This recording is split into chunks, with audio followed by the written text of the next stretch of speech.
I always thought silence meant peace, but in our house, silence meant I didn't exist. Mom, I asked once, trying to show her a school project. She didn't even glance up. Ask Sierra. She's better at those things. Sierra, always Sierra. She wasn't born into our family.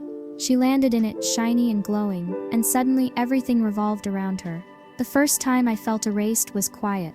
No slamming doors, no screaming, just a sentence that didn't include me, and a smile that didn't belong to me anymore.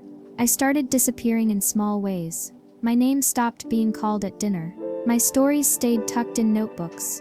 Sierra sat in my place at the table. In photos, I stood in corners. At school, I became the girl with unfinished homework and silent lunches. No one asked why, except Liam. You good? He'd ask when I stared too long at my lunch tray. I'd always lie. Yeah. But my fork stabbed the same orange slice for 10 minutes straight. At home, I'd scroll through old texts from Mom, the kind that said my sunshine, and wonder what happened to her, to me. One night, I stood in the doorway of the living room. Mom was brushing Sierra's hair. Laughing, they looked up, saw me, and turned the page in their photo album. That's when I realized I didn't vanish. They just stopped looking. That night, I whispered to my reflection.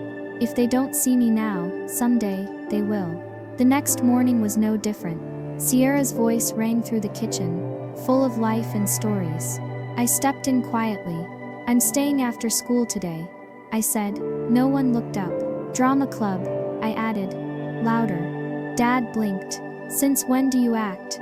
Since now. I didn't wait for permission. I was done waiting. At school, Liam walked me to the auditorium. Nervous? He asked. Terrified, I said. But I'm done being invisible. I stepped onto the stage and for once, I didn't flinch. I spoke lines I'd barely rehearsed, but they poured out of me like breath I'd been holding for years. When it was over, silence. Then applause. Real. Mr. Hanley smiled. Raw. Come back for callbacks. I felt shaky. Electric. At lunch, Sierra walked over. Confused. You never told me. You never asked, I said. Her face tightened. It's not a competition. I laughed, hollow, sad. It was never fair enough to be one. That night, the house was quiet again. They went to Sierra's recital without me. A note on the counter said, "Food's in the fridge." I didn't eat. I sat in my room, opened my journal, and wrote, "One day they'll want me back. But I won't be the same." The morning of callbacks, I wore black. Not to look sad, but because I didn't want to disappear. Liam met me outside the auditorium. "You look intense," he joked. "I am." I nailed the scene. Nathan, our school's golden boy, stumbled over his lines. I didn't. Afterward, he blinked. "Where have you been hiding?" I looked him dead in the eyes. "Behind people like you." At home, Mom raised an eyebrow when I said I made callbacks. "You didn't tell us," she said. "You didn't ask." She stared. "Don't be rude. Try noticing me sometime." I snapped. Sierra found me later. "Why are you like this?" "Because I'm done being the background of my own life." Mr. Hanley called later to say, "I got the lead." Lead? Me. I stared at my phone. My name had always been skipped, forgotten, overlooked. Now it was at the top. For the first time in forever, I didn't feel like a backup plan. I felt like the main story. That night, I wrote one sentence in my journal. Today, I stopped apologizing for being seen. The day they posted the cast list, I didn't expect to see it. But there it was. Lead role. Mira Delaney. I stared at it for a long time, not even breathing. Liam was beside me. "You did it," he whispered. "You're the damn star." The words felt foreign. Star. Me? At lunch, Sierra approached. "Congrats," she said, smiling like it cost her something. "You weren't even in drama until last week." "Guess talent doesn't wait for permission," I replied.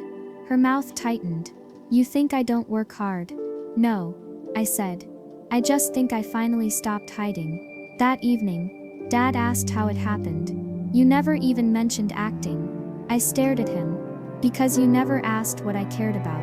He opened his mouth, but I'd already walked away. I was done translating my silence into something they'd respect. They either saw me now, or they didn't. That night, I posted a still from my callback performance with one line.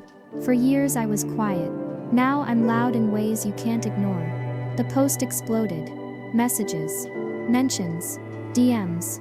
But the one that stuck was Sierra's comment. I see you now. I didn't respond. But I didn't delete it either. Things changed fast. One week I was background. The next, everyone wanted to be around me. Nathan high-fived me. Emily asked to hang out. Mr. Hanley pulled me aside after rehearsal. You're the anchor now, he said. They'll follow your lead. My parents actually came to opening night, and when I delivered my final line on stage, the room fell silent. Then applause, loud and rising. I bowed and saw them in the crowd. Mom had tears in her eyes. Sierra stood clapping, her face open. For once they were all looking at me, and not past me. Outside the auditorium, classmates surrounded me. You made me cry. You should be in movies. That monologue. Damn. But the most surprising moment came when Mom said, "You really surprised us." I blinked. "I wasn't trying to surprise you." "Then why?" she asked. I stared at her. Because I'd been screaming in silence for years. That night, Liam and I walked home. "You're changing," he said. "Not changing," I replied. "Becoming." I went to bed that night, with my name still echoing in my ears. Not whispered. Not forgotten. Just known. Opening night was packed. I stood backstage, heart pounding, hands steady. Liam found me before curtain. Still breathing. He grinned. Barely. That's how you know it matters. The lights rose, and I stepped into a story that wasn't mine, but somehow was. I became her. The broken girl. The angry daughter. The one who rose from ruin. The one they once erased. And when the lights went down, and the applause came like thunder, I didn't cry. I didn't shake. I smiled. Because this time they weren't clapping out of duty. They were clapping because they saw me. After the show, people I hadn't spoken to in years told me I was amazing. Mr. Hanley hugged me. Liam said, "Told you." But what stunned me most was Sierra, who pulled me into a hug and whispered, "You deserve this. You earned this." At home, Mom looked at me differently. "You're not the same girl," she said. "I never was," I replied. "You just didn't look closely." That night, I didn't open my journal. I didn't need to. I already knew what I'd write. They saw me. But more importantly, I saw myself. Everything didn't magically change after the curtain dropped. There were no dramatic family breakfasts, or overnight transformations, but something shifted. Mom started knocking before entering my room. Dad began asking how rehearsals went, awkwardly, like he was learning a new language. Sierra no longer flinched when I was praised. I wasn't angry anymore. Not all the time. But I still didn't forget how they'd once forgotten me. At school, people treated me like I'd been there all along. Like they remembered me. Nathan asked if I'd be in the fall production. Emily actually saved me a seat at lunch. It was strange, being seen without asking to be. Liam noticed it too. "You're quieter lately," he said. "I'm not used to people listening," I replied, still figuring out what to say now that they are. At dinner, Mom asked if we could eat together. I said yes. It wasn't forgiveness, just a step. That night, I wrote in my journal, "I am no longer screaming for attention. Now, they sit in the silence I left behind. And it's louder than anything I ever said." They invited me back to the same stage. This time not to act, but to speak. Miss Carter asked if I'd share something at Youth Arts and Wellness Night. "Say the things you needed to hear," she told me. I said yes, not because I owed anyone, but because that old version of me, the one who cried into her pillow, and wrote letters to no one, deserved to be spoken for. I stood under the lights and told my truth, about silence, about erasure, about screaming without sound. "I forgive the people who hurt me," I said. "But I won't forget the girl I abandoned while trying to please them." I looked out into the crowd, and saw Sierra's eyes glistening, Mom clutching tissues, and Liam arms crossed, proud like always. Afterward, a line of students formed. Some crying, some silent. One just said, "You put it into words." I realized then, I wasn't just healing. I was helping others find their own light too. That night, I didn't write in my journal. I whispered to my reflection instead. You're not invisible anymore. And even if the world forgets, you never will again. Success felt strange when you were never supposed to have any. At first it was exciting. A clip of my monologue went viral. My inbox flooded with praise. People reposted my lines like they were gospel. But then the whispers started. Emily stopped talking to me. Nathan grew distant. Rumors spread. Lies about me stealing the spotlight, sabotaging others. Mr. Hanley called me in. They're saying you're difficult, he said. I know it's not true, but perception matters. Suddenly I wasn't just seen. I was targeted. I confronted Emily. Why are you doing this? I asked. Her eyes were cold. You think you deserve all this? She snapped. You used to be nothing. I went home that night and cried on the floor, not because I believed her, but because part of me still remembered what it felt like to be that nothing.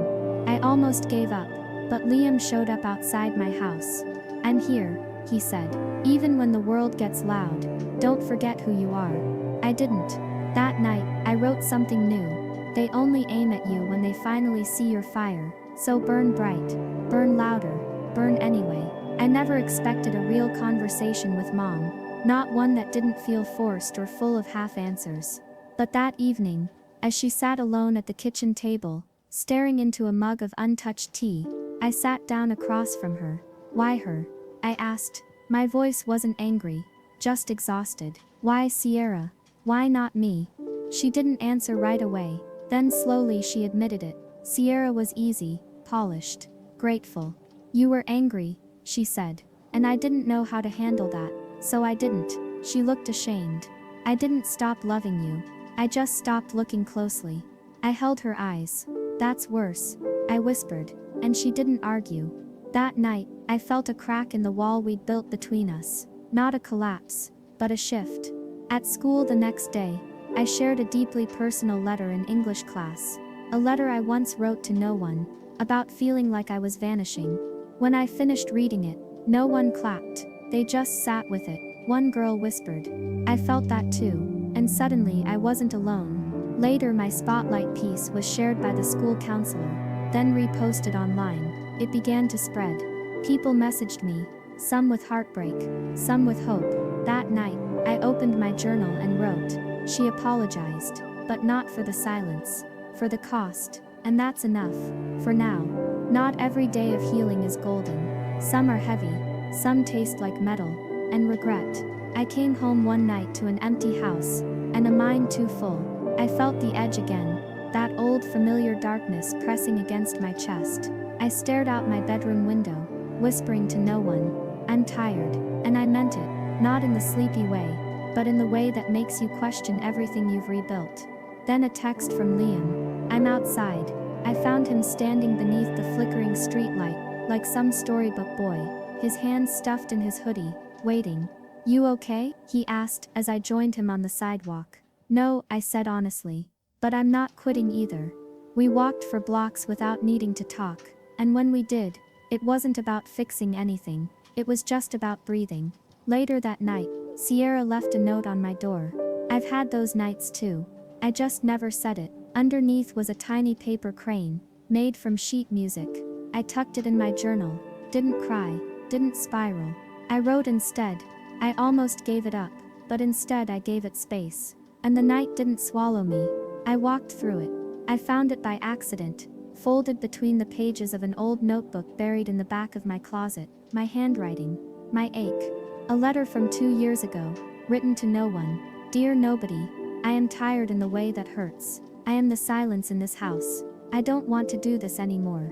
I read it again and again, the words trembling off the page, like they still belonged to me, but they didn't, not anymore. I brought the letter to school, not to share. At first, just to keep close. But during English class, when Miss Carter said, we had to share something honest, we were tired of pretending. I raised my hand. I read the letter aloud, voice soft, steady. When I finished, no one spoke, until someone whispered, I wrote a letter like that too. Then another, and suddenly, the silence broke. Miss Carter asked if I'd be willing to record it. I filmed it that night. Just my voice. No filters. No makeup. Within 24 hours, it spread. Comments flooded in. You saved me. I showed this to my dad. He cried. One girl wrote. I thought I was alone until you. That night, I didn't write to nobody. I wrote to me. Dear Mira, you stayed. You mattered. You turned your pain into a path. I'm proud of you. I found her on the bathroom floor. Sierra, curled up with her head in her hands, breathing like the air was too heavy. Her violin case sat unopened beside her. I froze, she whispered. I looked out into the crowd, and I just disappeared. For the first time, she sounded like me. Like the girl I used to be. She asked for my help that night. With her youth symphony audition, just 2 weeks away, she needed someone who wouldn't coddle her. I told her I wouldn't go easy. I don't need soft, she said. I need honest. So I trained her like I trained myself. Tough, focused, unflinching. She messed up. She cried. But she kept coming back. And with every day something changed. The shine she used to chase turned inward. The night before her audition, she sat on my bed and whispered, "Thank you for giving me what no one gave you." I blinked back tears.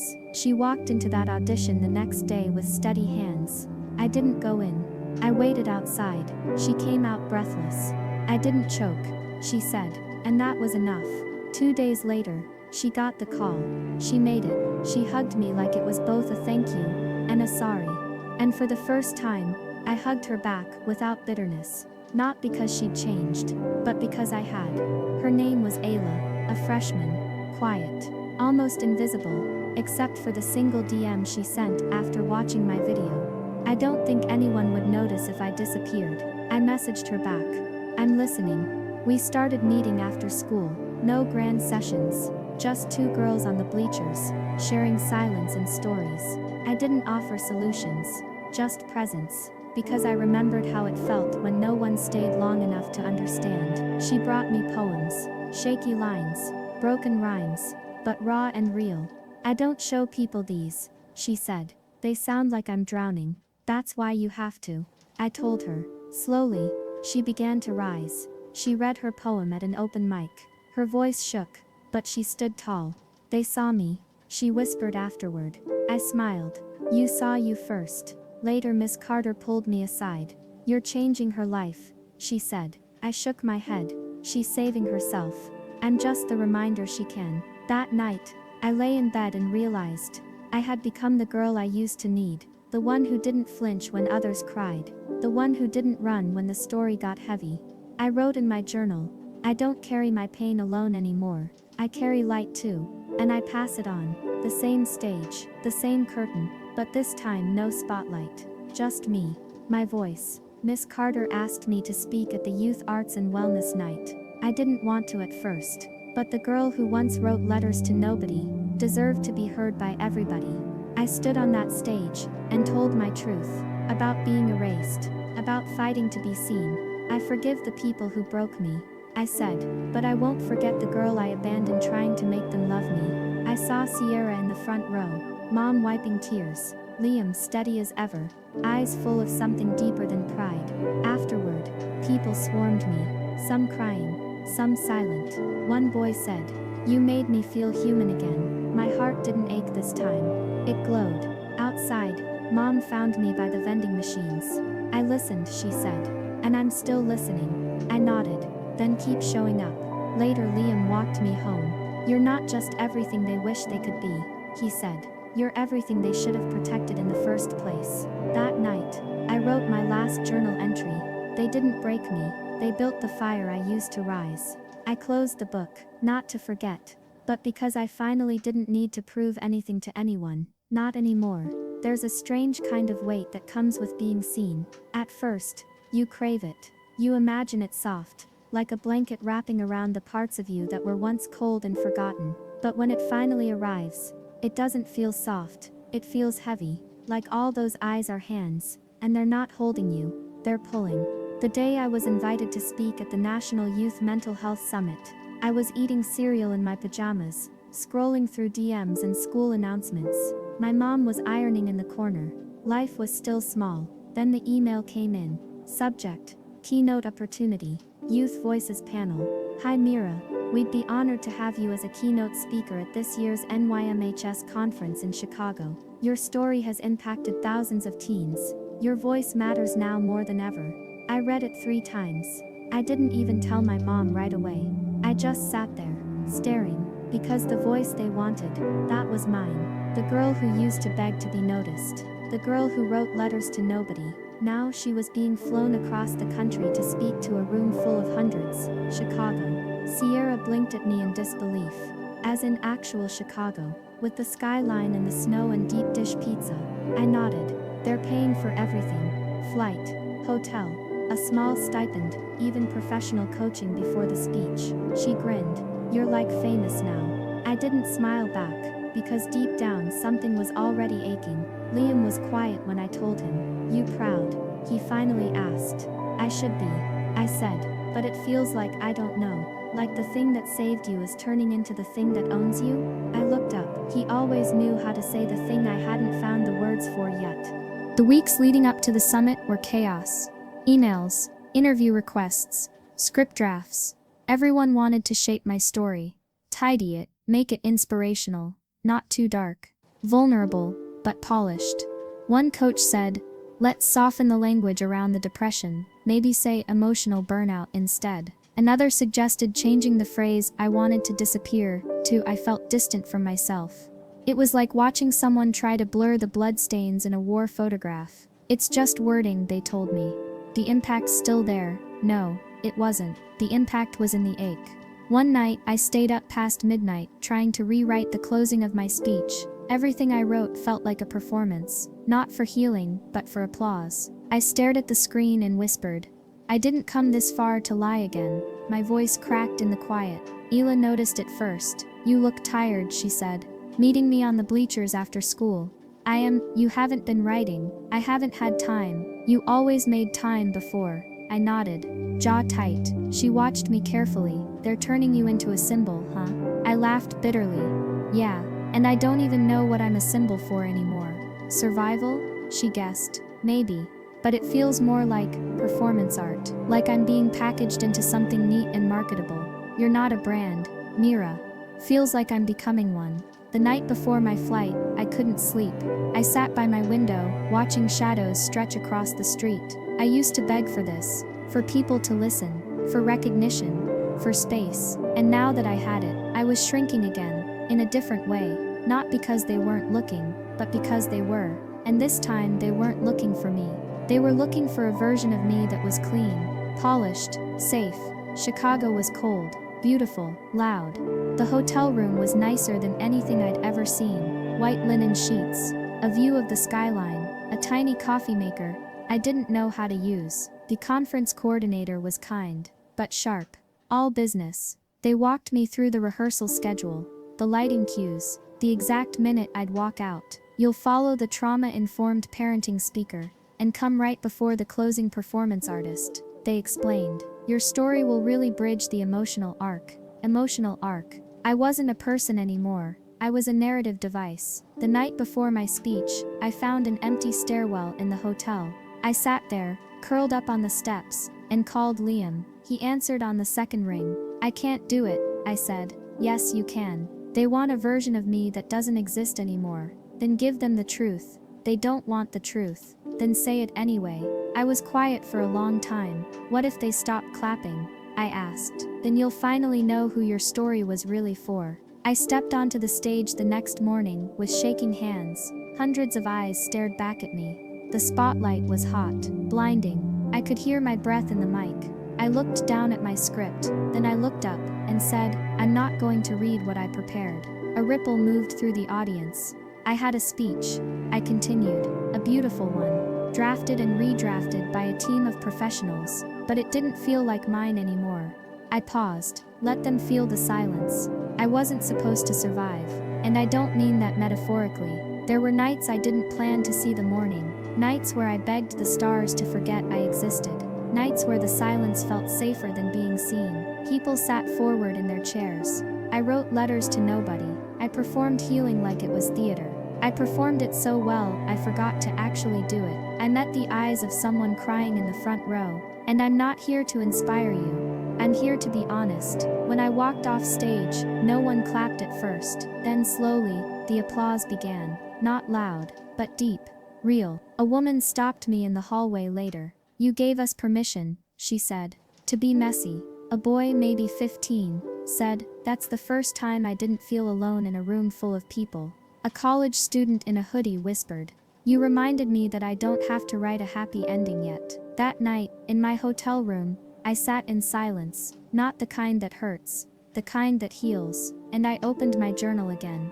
First time in weeks. I wrote, being chosen isn't the reward, being real is, and if the world wants my story, it better take all of it, the ugly, the honest, the part that still aches. I came back from Chicago different, not louder, not brighter, but anchored, and for the first time since the applause started, I felt like myself again. Not the symbol, not the product, just the girl who survived, and is still surviving. At first I thought she just needed space. People do that sometimes. Pull back, disappear for a little while to breathe. I did it. I still do, but with Ayla, it felt different. Her messages slowed, then stopped altogether. She stopped coming to the bleachers. Her locker stayed untouched. No new poems, no eye contact. It was like someone had pressed pause on her soul. I tried to convince myself she was fine. Busy maybe.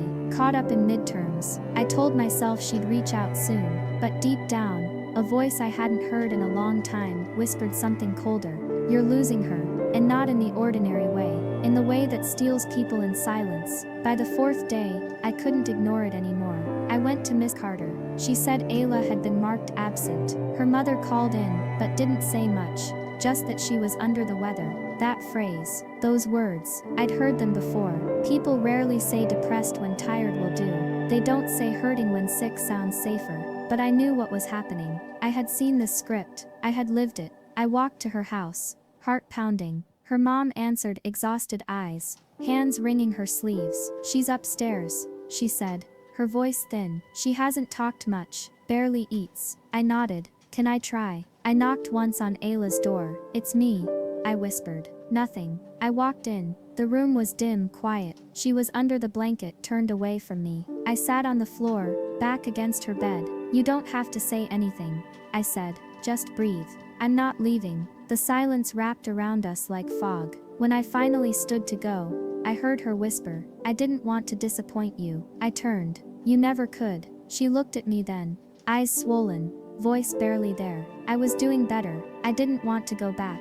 I sat beside her. This isn't going back, I told her. It's just a hard part of the road. We all hit it. She didn't cry, neither did I. We just sat, and it felt like something was holding both of us still. Over the next few days, I helped her mom find a therapist. Ayla didn't fight it. She didn't smile either, but she said yes. We started walking again, just short ones, to the mailbox. Around the block, the words were slow to come back, but I could feel them sitting just under her skin, waiting. I went home that night, and collapsed on the hallway floor. I cried until my voice cracked, because even when you're the strong one, even when you've walked that path before, watching someone else suffer still breaks you in places you forgot could hurt. When Liam came over, I didn't pretend. What if I failed her? I asked. He shook his head. You showed up.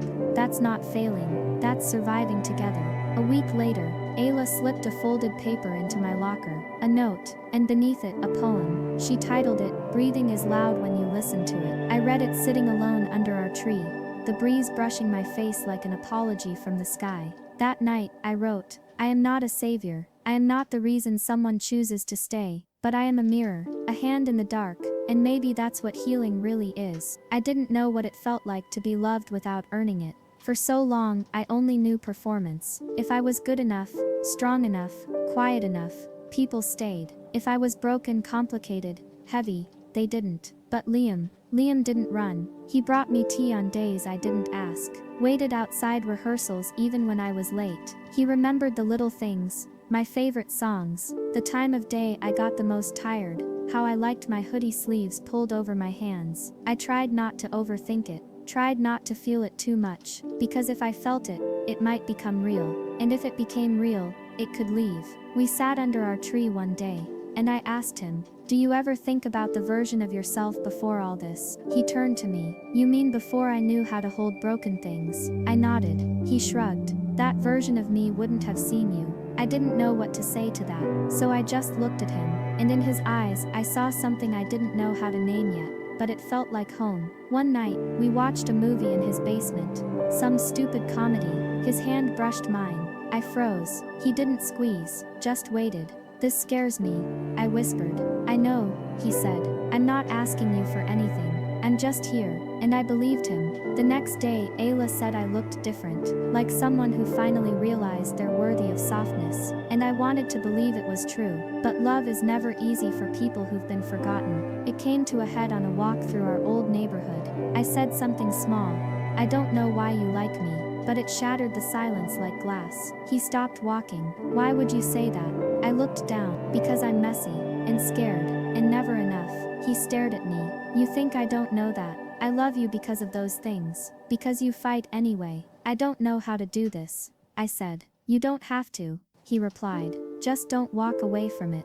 That's when I broke. Right there in the middle of the street, I started crying, and he held me, not like something fragile, but like something worth staying for. Later that night, I wrote in my journal, I used to think love was a prize, something you earned. Now I think it's something you give, and when it's real, it doesn't run from the ugly. A few days later, I found a letter in my locker. I've loved you quietly, not in fireworks, but in the way I stay, in the way I wait. You don't have to say it back, just let me keep showing it. I folded it, and tucked it into the back of my journal, not because I was hiding it, but because I knew it would still be there when I was ready to say it out loud. I used to beg to be chosen. Now, I don't need to be chosen to know I am worthy. I used to beg to be loved. Now I let love in, even when I'm trembling, because this is what love really means. I used to think survival was the end of the story, but it's just the beginning, because surviving means you stay, and staying means you have to learn how to live,